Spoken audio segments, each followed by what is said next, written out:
¿Qué tal, amigos de Entre Tejas? Bienvenidos a este programa en que tendremos oportunidad de conversar con el maestro Héctor Cortés Mandujano sobre el Ateneo de Ciencias y Artes de Chiapas. El maestro Héctor Cortés Mandujano es narrador y dramaturgo. Su obra publicada rebasa a los 50 títulos y más de una veintena de sus obras de teatro se han puesto en escena. Ha recibido varios premios por su labor literaria y teatral. Sus 5 más recientes montajes teatrales son Dormir, tal vez para soñar, Sexo explícito, Te sabes una de José Alfredo, que es un teatro ópera del 2018, El tesoro del duende y La divinidad del monstruo.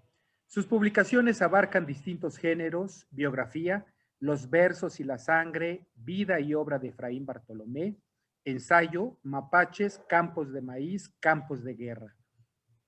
Cuento, hipogeo en el candil de los antihéroes, novela, La muerte abre los ojos, artículos periodísticos, Casa de citas, volumen 1, y dramaturgia, Jirón de niebla, 5 obras de teatro. Actualmente escribe 2 columnas de varia invención, Casa de citas y Polvo del camino, y se encuentra en montaje su obra de teatro Transcripción, palimpsesto. Y sin duda que es un referente obligado para hablar del Ateneo de Ciencias y Artes de Chiapas, puesto que en 2006 publicó un libro con este tema que se llama justamente Chiapas Cultural, el Ateneo de Ciencias y Artes de Chiapas, para lo cual realizó una investigación pormenorizada, y puedo decir que es el gran referente para el conocimiento de esta etapa del Ateneo de Ciencias y Artes de Chiapas. Héctor, qué gusto saludarte, verte de nuevo, y mil gracias por haber aceptado esta entrevista, por supuesto. Con mucho gusto, Luis Armando, también a mí me da mucho gusto verte y estoy a tus órdenes. Qué amable, gracias. Fíjate, Héctor, que lo que estamos procurando en Entre Tejas TV es justamente divulgar la importancia que tiene el Ateneo de Ciencias y Artes de Chiapas, quiénes son sus integrantes. Ya tuvimos oportunidad en un par de entrevistas anteriores conocer algo al respecto, pero a mí me interesa mucho saber sobre quién puede ser o quiénes pueden ser tus personajes preferidos por su importancia en el impulso a este movimiento cultural. Bueno, mira, independientemente de que en el Ateneo confluyeron distintas personalidades artísticas y científicas, me parece que el gran impulsor de este movimiento, y lo digo a raíz de la investigación que hice, fue Rómulo Calzada, que es quizás uno de los nombres que menos se mencionan cuando se habla del Ateneo. Y Rómulo Calzada fue quien manejaba el dinero del gobierno del estado, y él, digamos, decidió o decidía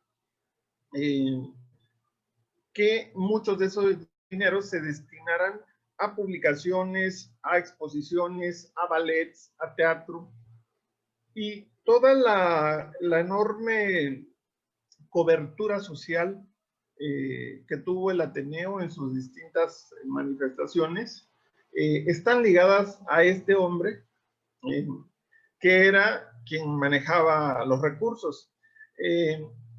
Tú sabes que pueden haber muchas buenas intenciones de parte de un grupo para hacer determinadas cosas, que pueden haber incluso mentes magistrales que tengan ideas geniales de cualquier tipo, pero si no tienen dinero, simplemente no se puede. Digamos, quien bajó los sueños a la realidad en el Ateneo de Ciencias y Artes de Chiapas fue Rómulo Calzada. Y lo hizo porque era una persona muy cercana al gobernador Grajales, que fue, digamos, del 48 al 52, de 1948 a 1952, el gobernador de nuestro estado. Y él fue quien dijo a Rómulo Calzada: tú haz lo que consideres correcto sobre esta propuesta del Ateneo y tienes manos libres. Entonces, creo que es fue un caso extraño que normalmente no se da y que evidentemente no creo que se vuelva a repetir, en donde un gobernador le dice a alguien que sabe qué se puede hacer en materia de cultura: haz lo que quieras, ¿no? Y toma el presupuesto que necesites. Ahora, la ventaja, digamos, de esto es que no tenía Rómulo ninguna dificultad en hallar en quienes formaban el Ateneo las varias ideas que podían realizarse, ¿no? Entonces, te mencionaría a él como uno de los nombres no tan conocidos. El otro, que es el nombre que siempre sale a colación, es el de Andrés Fábregas Roca. Evidentemente un maestro, en toda la extensión de la palabra, fue maestro en el sentido no de aula, sino quien te enseña, quien te guía en lecturas, en la vida cultural, en el arte. Fue maestro de Sabines, de Rosario Castellanos, evidentemente de Heraclio, de Juan Bañuelos y de Óscar Oliva, quienes eran unos muchachos en ese tiempo y que veían en Andrés Fábregas Roca como el ejemplo a seguir en términos de lecturas, de apropiación de todos los saberes necesarios para llevar a cabo una obra, en este caso literaria, una obra artística en general, ¿no? Estos nombres evidentemente se unen a los muchos otros que tuvieron que abrir, digamos, el camino en todos los sentidos. En el ballet, pues Alvarado Lac; en el teatro, Marco Antonio Montero primero y Luis Alaminos después. Luis Alaminos igual en la pintura junto con el maestro Héctor Ventura. Héctor Ventura. Evidentemente, Rosario Castellanos también como la gran maestra y compañera de quienes estaban, quienes fueron un poco sus alumnos, ¿no? Y sus amigos al mismo tiempo, el propio Ventura, evidentemente Sabines, todos los de la Espiga Montinada,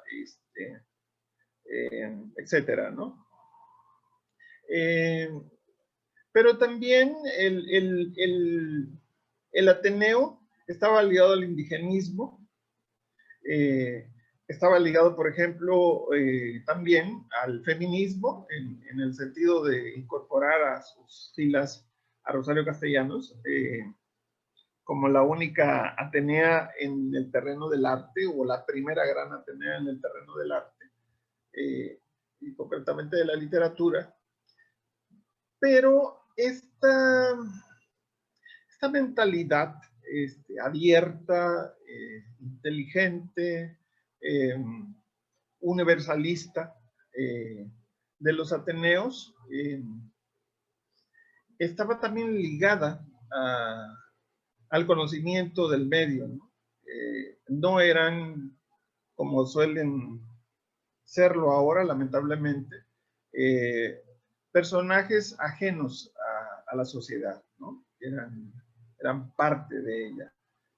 Y yo creo que uno de los grandes méritos del Ateneo, que seguramente lo conversaremos en estos momentos, fue ese. No asumirse como, como parte de una clase privilegiada, de una élite más inteligente o más cultivada que todos los demás, sino como parte inherente a una sociedad que tiene sus valores en todos los sentidos. Es tan útil que haya un gran zapatero como que haya un gran poeta, ¿no? Es decir, el asunto de hacer esta discriminación entre los que escriben a partir del pensamiento y los que trabajan a partir de sus fuerzas físicas, que ahora, digamos, se ha vuelto como una costumbre dividirlos, ¿no? Es decir, a las funciones de teatro van personas que están ligadas de algún modo a la cultura, pero no van los trabajadores, ¿no? O sea, no va una trabajadora doméstica a ver una obra de teatro porque la siente ajena a su vida, ¿no? En el Ateneo, insisto, tal vez lo platiquemos en unos momentos, en el Ateneo, la sociedad tuxtleca y san cristobalense estaba ligada a los procesos culturales, ¿no? Sin duda que las circunstancias del Tuxtla de esa época, 40, principios de los 50, pues es muy diferente a la que tenemos ahora. E influyó en la actividad de los ateneístas, por supuesto. Pero ¿nos puedes abundar un poquito en este sentido para saber de qué se trataba esa sociedad? ¿Qué estaba en surgimiento, en efervescencia? Que se demuestra con la actitud y la actividad de los ateneos, porque esa sensación tengo yo, que están muy estrechamente ligados a su labor social, a su actividad, no como ocurrió muchos años después o en la actualidad, de que hay el compromiso social del artista, sino que estaban inmersos en ese mismo grupo humano como parte de tal, y de hablarse con tú y de ser tratados como tú por toda la comunidad. Así es. Mira, hubo un primer Ateneo de Ciencias y Artes de Chiapas, que murió por vida, por mano propia, ¿no? Es decir, era un Ateneo hecho de gente sin duda de buena fe, pero que tenía esta cuestión de cenáculo, ¿no? De nosotros estamos acá porque hemos leído la Ilíada y la Odisea y vamos a conversar de los grandes poetas griegos y vamos a hablar de Shakespeare. No sé si todos eran grandes lectores, pero el lenguaje era pomposo, lo menciono en el libro, menciono varias cosas que todavía se pueden consultar de ellos, pero un poco hueco, es decir, hay hay un discurso que cito allí acerca de el presidente de ese primer Ateneo que decía, pero ¿qué veo aquí a estos grandes maestros de la palabra? Esto no es Tuxtla Gutiérrez, es Atenas. Ese tipo de cuestiones, ese tipo de discursos vacíos, eh, de creer que vales la pena solo porque estás inscrito o solo porque intentas pertenecer a la cultura griega, a la que no perteneces porque no eres griego, pero a la que perteneces si has leído a los griegos, pero además entiendes que esa apropiación de esa cultura te debe servir para fortalecer la tuya, no para renunciar a la tuya. Es decir, no puedes pensar que esto no es Tuxtla Gutiérrez y que es Atenas, porque entonces estás menospreciando o estás pensando que Tuxtla Gutiérrez no vale la pena. A eso me refiero. En cambio, cuando vienen los del Ateneo, este grupo del que estamos hablando, Andrés Fábregas Roca, Rosario Castellanos, Alvarado Lang, Rómulo Calzada, Eliseo Mellanes, etcétera. El número es muy grande. Estos se sienten, y mira qué curioso, porque Miguel Álvarez del Toro, estos se sienten incluidos en la cultura chiapaneca, y la mayoría o muchísimos no lo eran. Por mencionar ahora que Miguel Álvarez del Toro no era chiapaneco, pero mira todo lo que hizo y lo que de algún modo sigue haciendo a través de su nombre. Hizo un zoológico, pero además puso el acento en la protección de la flora y la fauna. Hace rato decíamos que se movieron hacia el indigenismo, que digamos, tenían una visión feminista, también tenían una visión acerca de la protección a la naturaleza desde aquellos tiempos, ¿no? Claro, una visión ecológica. Sí. De avanzada en su momento, ¿no? De avanzada en su momento. Entonces, pero todos ellos no estaban excluidos, insisto, de la sociedad. En una entrevista que aparece dentro del libro que le hice a Andrés Fábregas Puig, él me decía pues que ir a la primaria, por ejemplo, era coexistir con todas las clases sociales, ¿no? Decía, en la primaria estaba el hijo de don Chuma Pedrero, que yo no lo conozco, pero era uno de los personajes pudientes de aquella época, y estaba el hijo del lechero, ¿no? Estaba el hijo del carpintero, estaban en el mismo salón. Entonces, en ese sentido había una especie de homologación social que hacía que todos los seres humanos que coexistían en un salón pertenecieran a distintas clases sociales, pero que pudieran tener relaciones de amistad, ¿no?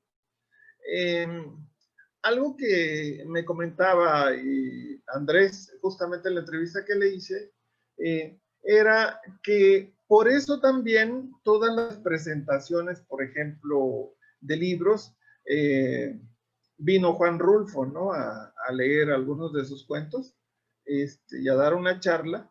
Y entonces al teatro del CREA, donde se presentó, pues llegó gente, pues los intelectuales de ese tiempo, evidentemente los del Ateneo, pero también gente de la calle, ¿no? Gente que no necesariamente estaba o conocía la enorme trayectoria de Rulfo o la importancia literaria de Rulfo, pero iban a escuchar a un hombre porque los habían invitado, ¿ves?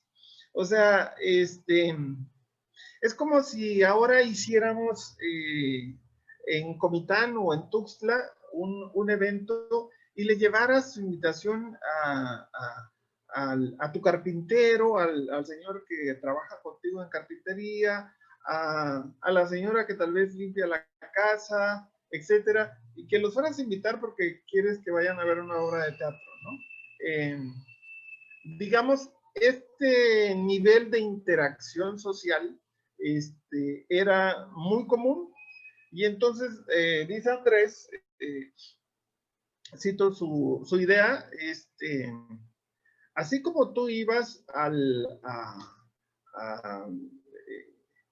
visitar al señor que te iba a componer los zapatos, el señor que te componía los zapatos o su hijo, iban a verte a ti porque ibas a hacer un recital poético, o ibas, en el caso del maestro Ventura, o iba a haber una exposición de pintura, ¿no?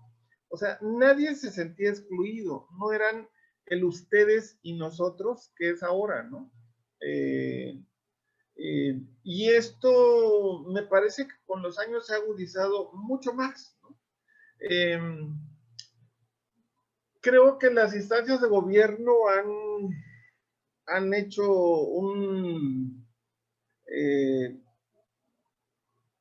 un mercado gigante de becas, premios y demás que hacen que los creadores estén más interesados por quedar bien o por lograr que algo que hacen sea consumido o requerido por el Estado en cualquiera de sus áreas, porque es un modo de vivir, ¿no?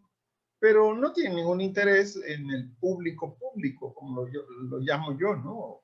Lo llama mucha gente. Es decir, yo soy del Sistema Nacional de Creadores, pongo un ejemplo, no lo soy. No, yo no participo ni en concursos ni en premios en general. Entonces, ni Oye, pido y en becas, este concepto de en apoyos. ni en apoyos, Pero no. yo creo que los mismos artistas y los intelectuales han pagado terriblemente también este divorcio que se da con la sociedad, porque hay salones vacíos en un recital, hay museos también al abandono, en fin, es terrible. Y esa fue la gran Pero no lo importancia. notan, Luis Armando. O sea, mira, yo veo que, por ejemplo, hacen, vamos a suponer, una exposición. ¿En dónde ponen toda la carne al asador? En la inauguración.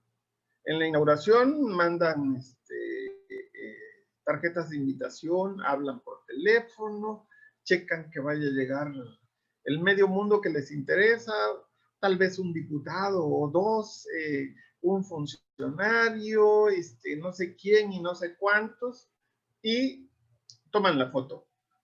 Y de ahí esa exposición no es visitada por nadie, porque todos los que eventualmente querían o querían o no ir, ya fueron en la inauguración, ¿no?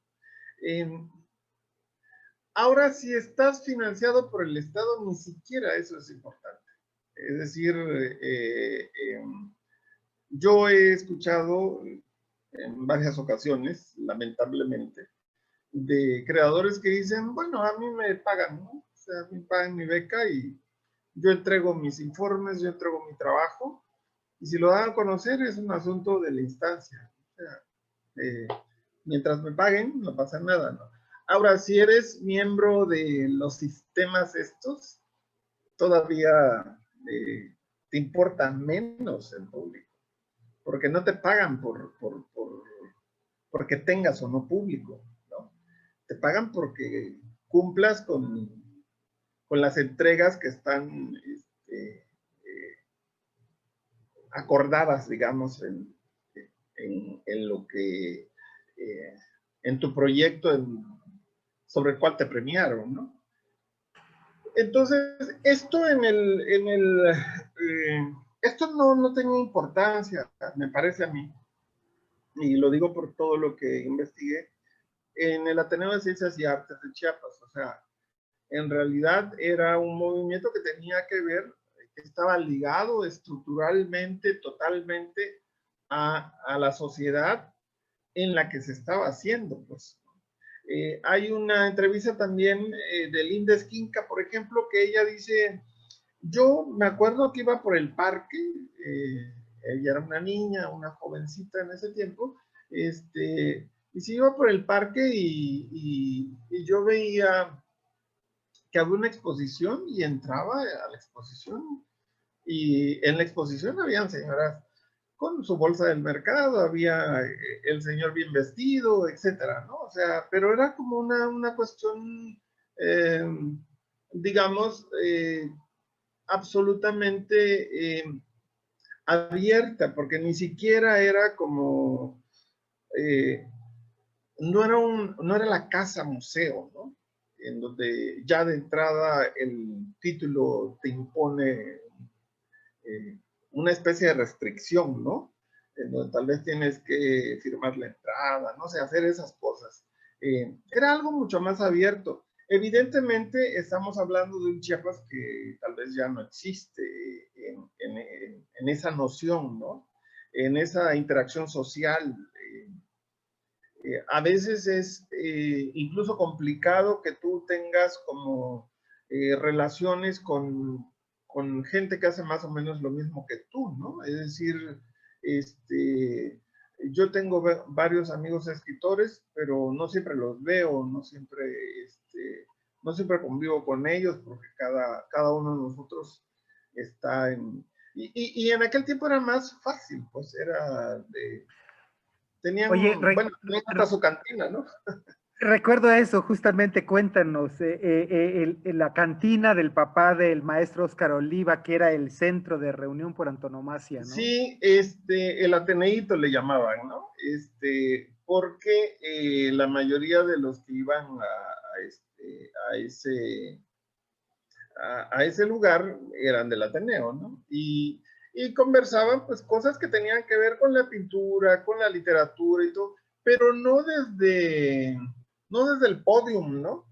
Sino desde el conocimiento llano de las cosas que vas leyendo, ¿no? Que vas conociendo.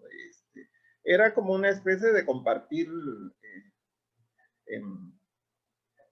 saberes, compartir conocimientos. La anécdota linda de... Y hacer tertulia más democrática, Claro, ¿no? hacer una... No en un salón literario, sino allí en la cantina, con todos.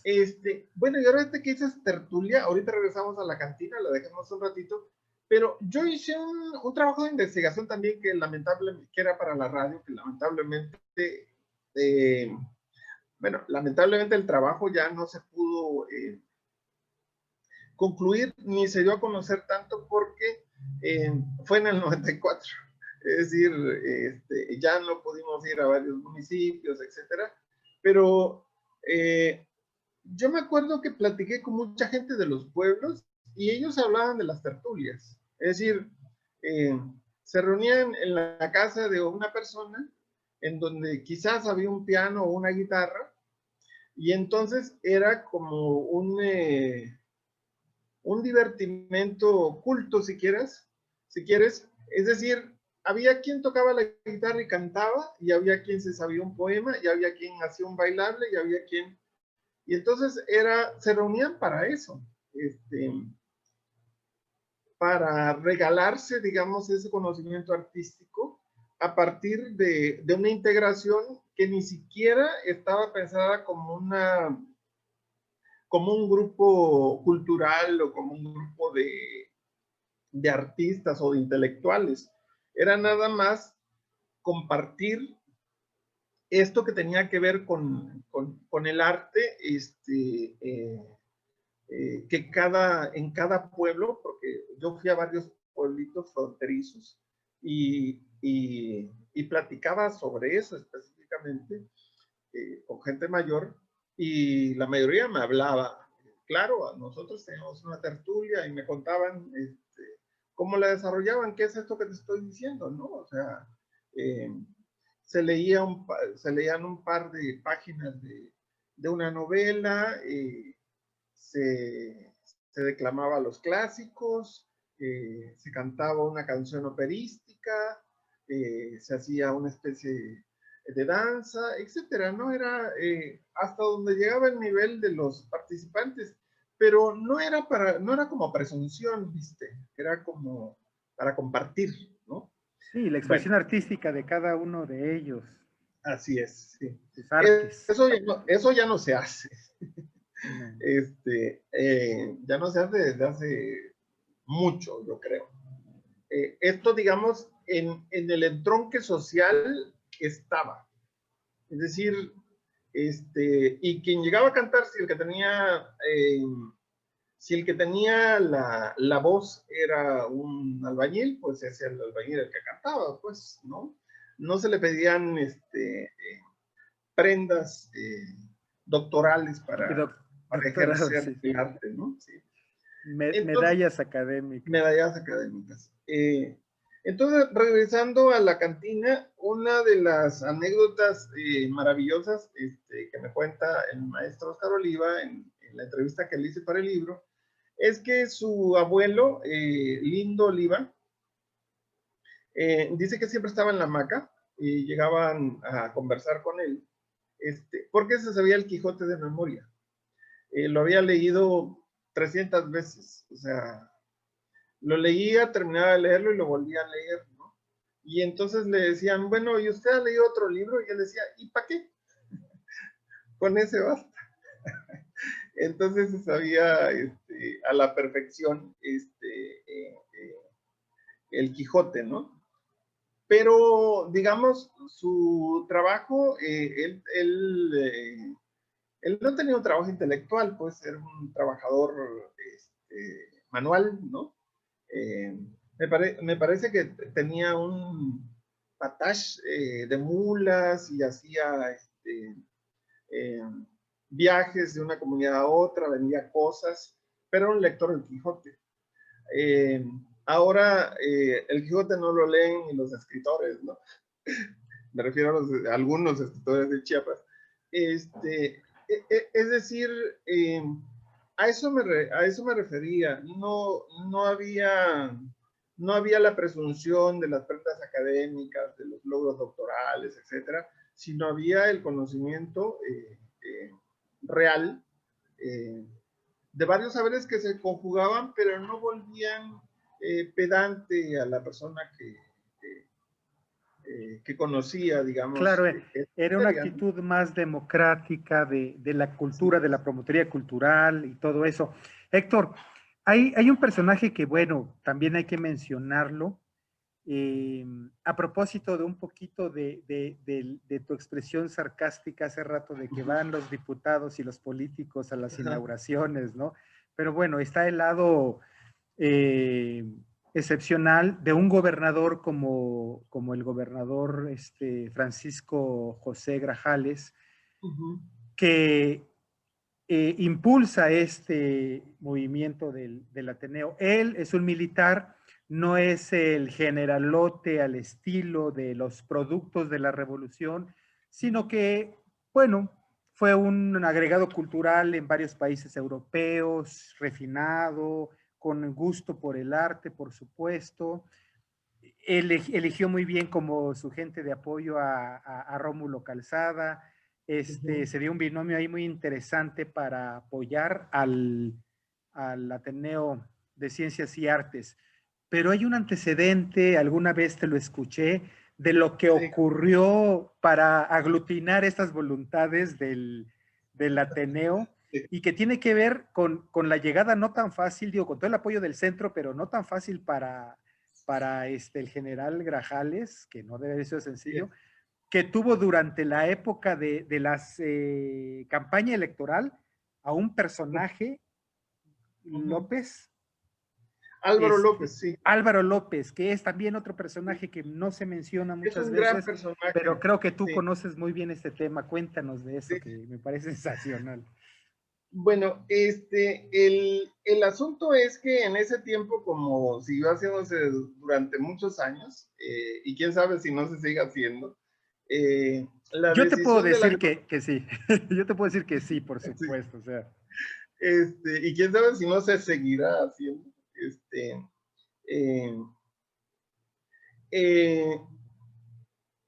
La decisión de quién gobernaba Chiapas estaba a cargo del presidente de la República, es decir, era el dedazo, ¿no? Y en ese sentido, el general Francisco J. Grajales ya tenía el acuerdo, ¿no? Tú vas a hacer. Pero como habían otros generales, otras personas que estaban buscando igual ser el gobernador, decidieron hacer una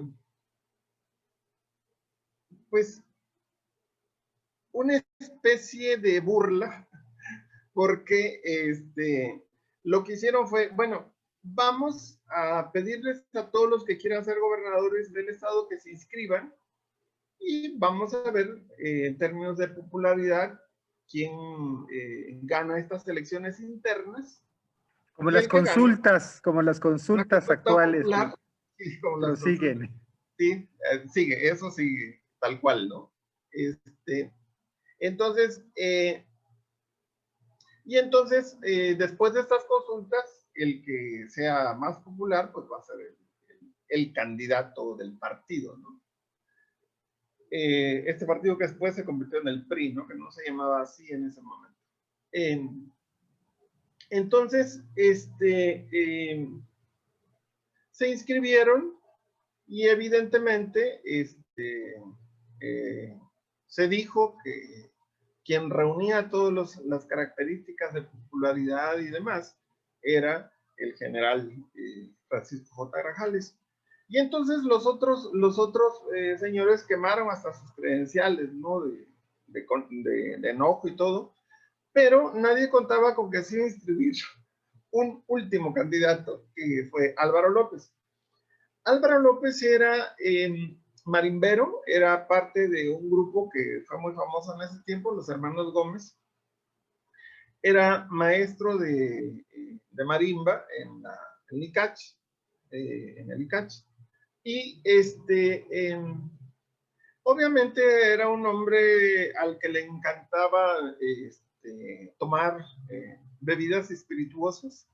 De hecho, se bautizó con su nombre una bebida, el Highball López, fue hecho en su honor, ¿no?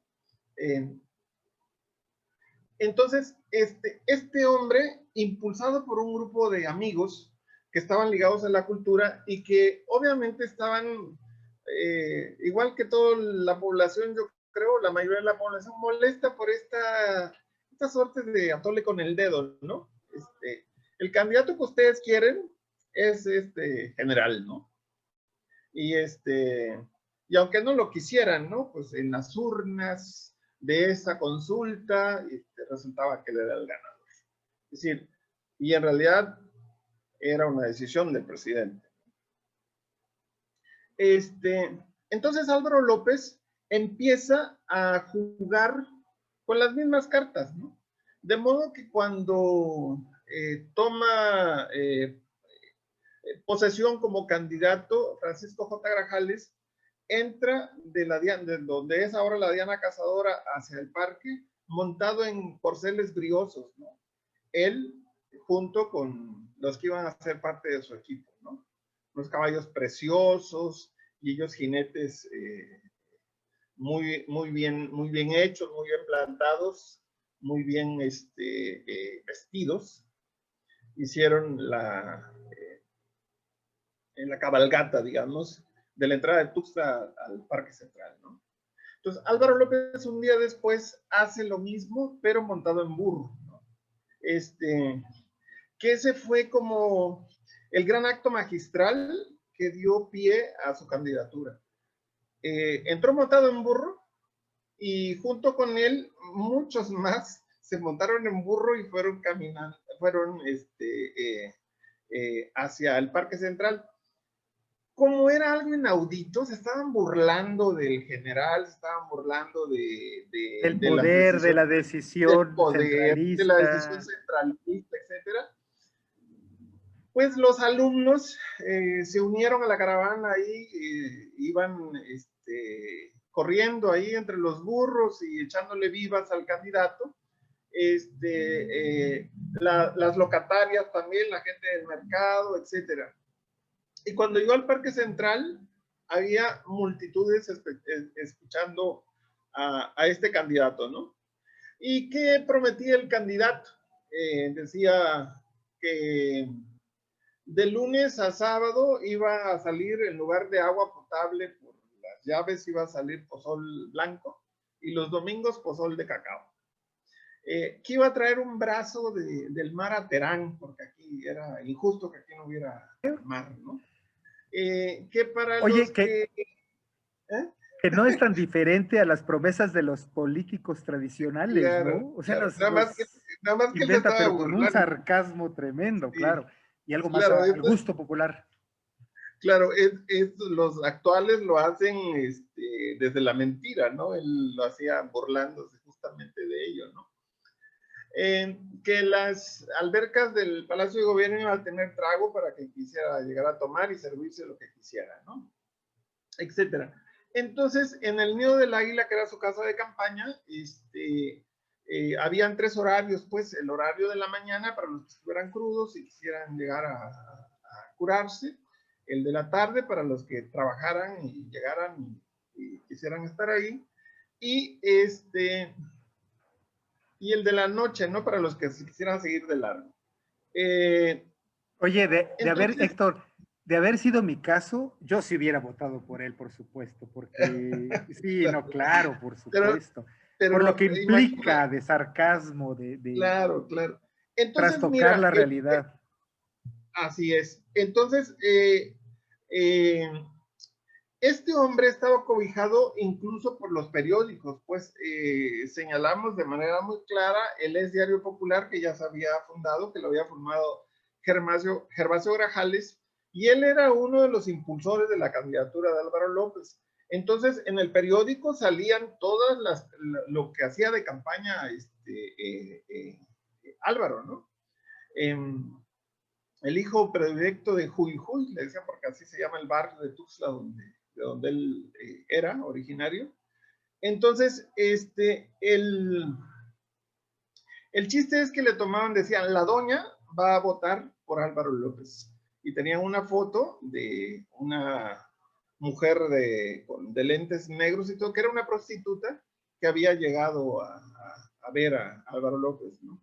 Y entonces todo el mundo pensaba que lo mejor era apoyar a Álvaro López, evidentemente, ¿no? Y entonces Álvaro López resultaba ser como una especie de chiste que no podía ser controlado porque parecía no ser en serio. Cuando se dieron cuenta de que en realidad la gente estaba apoyando a Álvaro López, entonces le dijeron, o dejas esa payasada o te corremos de tu trabajo, ¿no? Y entonces el gran Álvaro López, como le decía, el divino, el inconmensurable, tuvo que renunciar, ¿no? A la candidatura. Y uno de los que era cercano a Álvaro López era justamente este hombre del que hablábamos hace rato.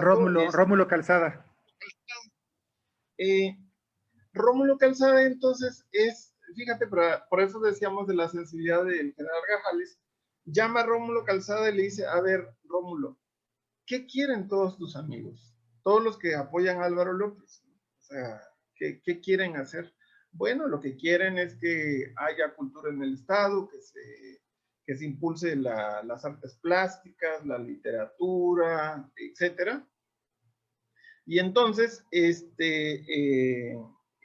ahí es donde dice Grajales, ok, bueno, te voy a nombrar a ti para que te ocupes de los dineros y entonces tú dispones el dinero que necesite esa agrupación y entonces toda la agrupación, todos los que estaban, los que impulsaron a Álvaro López, a mí me parece que en una actitud valiente, en el sentido de que estaban apoyando al candidato que sabían que no podía ganar. Yo creo que en el ánimo de todos estaba el asunto de que en cualquier momento lo iban a bajar del caballo, ¿no? O del burro en este caso, y le iban a decir, no puedes ser el gobernador, ¿no? Porque tampoco Álvaro López, yo creo que hubiera... Se lo tomaba tan en serio, ¿no? Sí.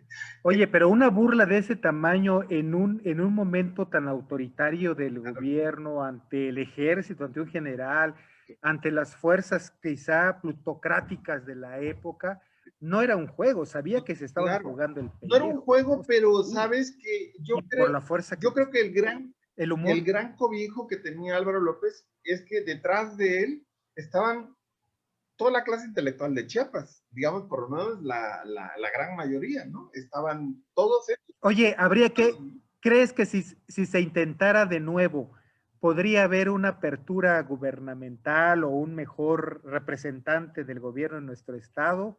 ¿U otro movimiento tan importante como el Ateneo de Ciencias y Artes? ¿Lo has pensado?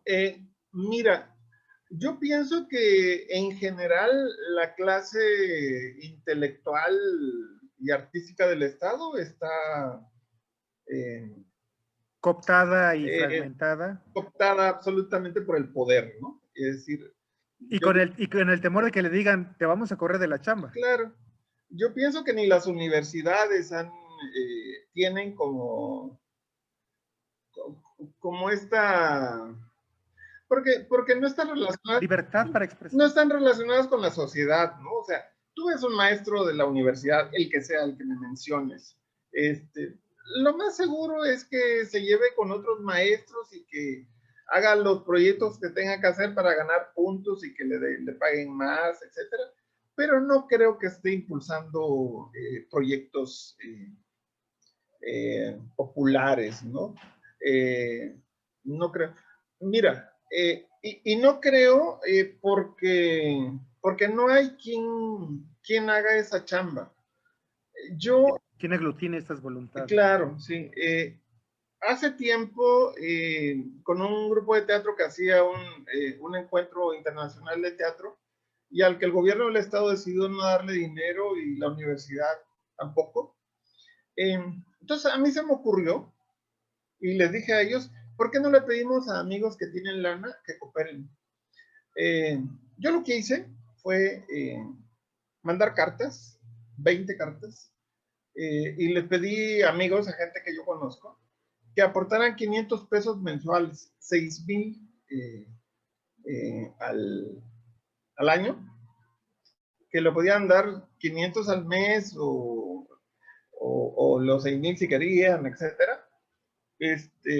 Y fueron 120,000 pesos, ¿no? Para impulsar. Ahí yo dije, sí se puede. Claro, yo no tengo, lo hice una vez y abrí la puerta, pero la persona que tenía que hacer el seguimiento ya no lo hizo. Y obviamente ya dejaron de hacerlo. Pero incluso, fíjate, a mí algo que me dio mucha esperanza es que cuando le comenté a otras personas que había hecho eso, me decían, oye, ¿por qué no me dijiste a mí?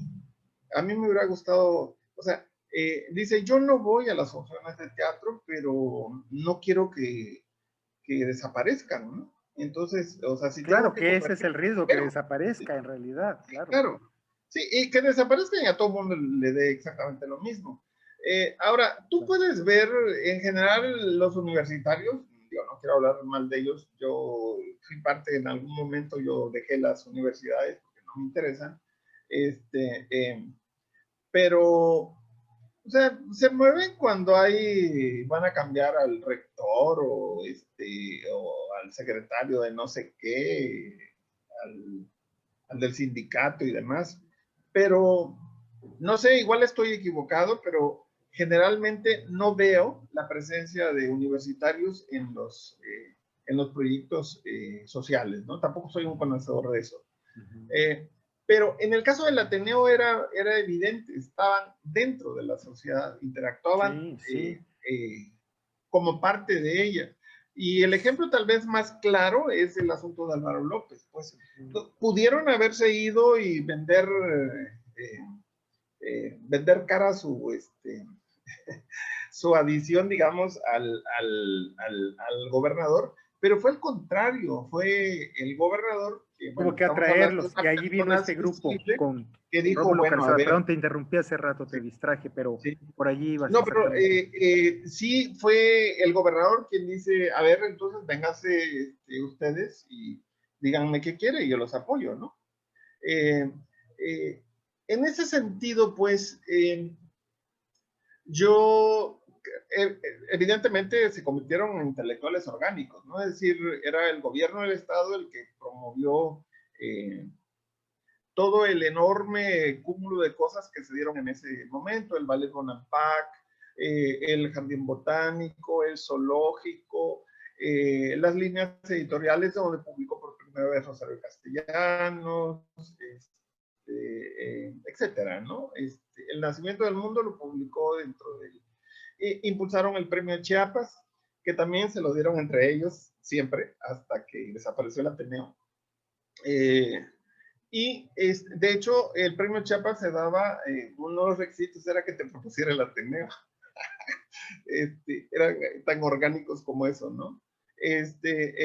Pero al final de cuentas, cuando termina en el 52 la gubernatura de Grajales, pues el Ateneo pasa a formar parte de un grupo supo que ya no era del interés del nuevo gobernador, ¿no?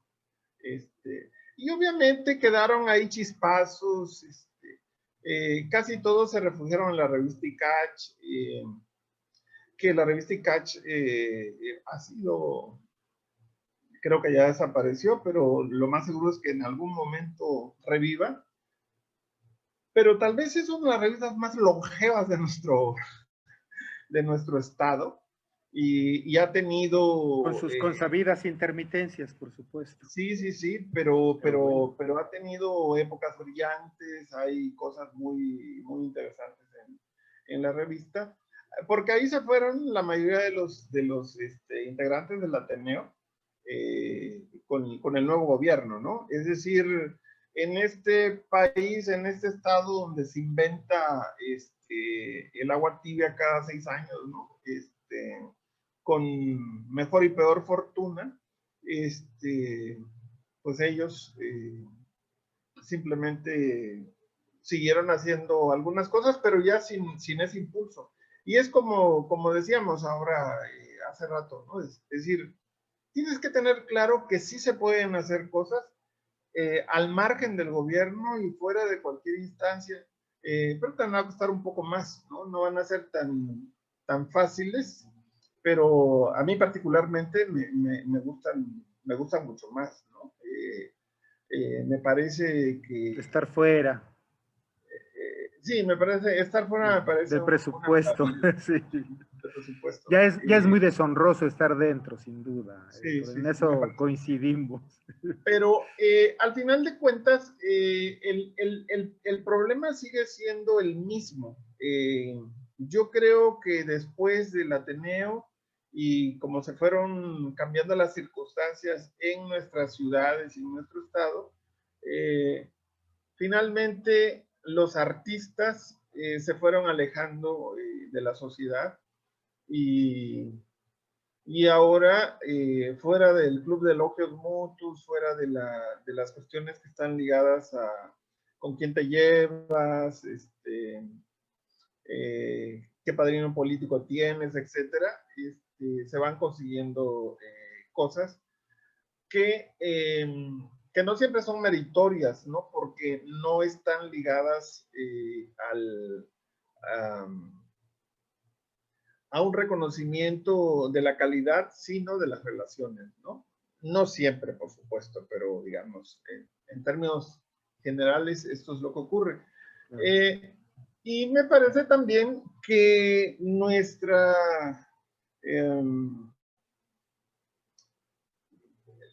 los grupos culturales, que hay muchos, también van consiguiendo migajas, ¿no?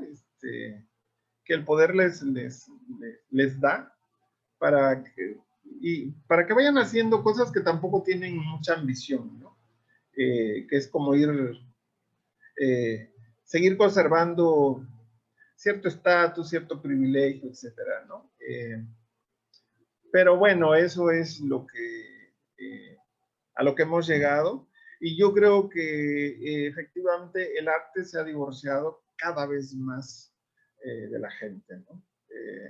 Y eso a mí me parece terrible. Entonces yo todo lo que hago intento que al margen de que vengan los amigos, los que conocen un poco o un mucho de lo que hagas, de literatura, de teatro, etcétera, que también venga gente, ¿no? Que no tenga ninguna importancia para ellos, que te llames como te llames y tengas todas las prendas intelectuales del mundo, pero que puedas establecer con ellos una comunicación, que creo que es lo que hemos perdido en términos en términos reales. Esto que hemos perdido ha hecho un enorme abismo entre lo que se dice que es cultura, en la idea reduccionista del término, es decir, la idea artística del término, con la gente que sería la lógica beneficiaria o la lógica consumidora de ello, ¿no? Pero bueno, eso es Claro, otra historia. sí, sí, pero tiene que ver el Ateneo con la situación actual para poder contrastar cuál es nuestra terrible situación actual en que se ha desvirtuado la promotoría cultural, Sí, la cercanía con la sociedad, sí, esta posibilidad que podemos tener y que debemos exigir los promotores culturales de la divulgación, atraer. sí. Y yo creo que por eso es tan importante en tu caso, Héctor, el trabajo que realizaste con esa obra sobre Chiapas Cultural, Sí. el Ateneo de Ciencias y Artes, y que tendríamos que trabajar mucho para divulgar también ese tema, para que se conozca en las escuelas, en las universidades, porque yo creo que es una época gloriosa de la actividad cultural de Chiapas, al haber reunido a todos estos integrantes tan importantes que nos dejaron el zoológico, el jardín botánico, 7 números de la revista del Ateneo, gran producción literaria, poetas, narradores, sociólogos, historiadores, el gran trabajo de los artistas visuales, el teatro, el grupo de danza, el ballet, la compañía de ballet Bonampak. O sea, en verdad que tenemos que estar orgullosos los chiapanecos de esta gran eclosión artística de esa Así época, ¿no? es. Así es, Luis Armando. De hecho, fíjate que el libro, por fortuna, ha sido muy leído y muy citado en distintos ámbitos. Eh, y a mí, una de las cosas que, fuera de que estoy citado en libros así muy académicos y de mucha reputación, este, varias de las cosas que me gustaron mucho de haber escrito el libro es que me fue invitando gente a cenar, porque, mira, mi papá te quiere conocer, tengo un tío que le gustaría hablar contigo del Ateneo. Entonces, cuando el libro salió y fue leído, hubo mucha gente que quería conversar conmigo sobre ello, Claro, pero gente que no claro. está ligada Mira, a la cultura, ¿no? entre Texas TV se tardó un poco, pero bueno, llegó el momento, que eso es lo importante. Sí, no, Héctor, pero bueno, lo importante es hablar un poco de ello, ¿no? Y yo te agradezco que estés sí, abierto totalmente. a No, al contrario, nosotros te agradecemos, es un buen principio y sin duda que cuando tengas un tiempecito vamos a organizar eh, algunas charlas, conversatorios se llaman en los tiempos actuales, sobre el asunto de la cultura y la promotoría cultural en Chiapas, que yo creo que es un tema de reflexión al que hay que abocarnos sin duda, ¿no? Muchas gracias, con Héctor, mucho gusto por cuando esta tarde gustes. deliciosa de escucharte, de saludarte. Y muchas gracias a ustedes que nos acompañaron en Entre Tejas TV. Esperamos vernos pronto de nuevo en el siguiente programa. Cuídense mucho, que estén muy bien.